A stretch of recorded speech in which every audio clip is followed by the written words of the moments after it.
Hi, Kumar here, and now we're going to be going over Strategy 1 Stop Loss Placement. So now for the long stop loss, meaning when we're in a long trade where we're going to place the stop loss, we're going to be placing it below the low of the C point in the AB equals CD formation.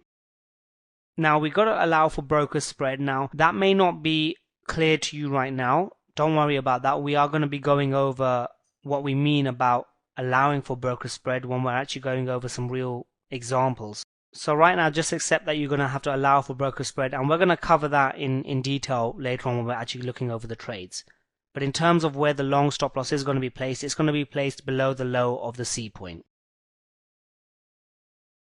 So we've got the A, the B, and the C. Now when we are going to be entering, when price moves up 25% of the A to B move, we are going to be simultaneously placing a stop below the C point when we enter at the place shown. So the stop is placed below the C point of the A, B, C move.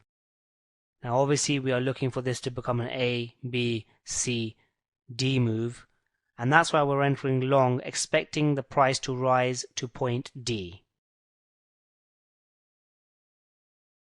So now with the short stop loss, we want to be placing it above the high of the C point in the AB equals CD formation.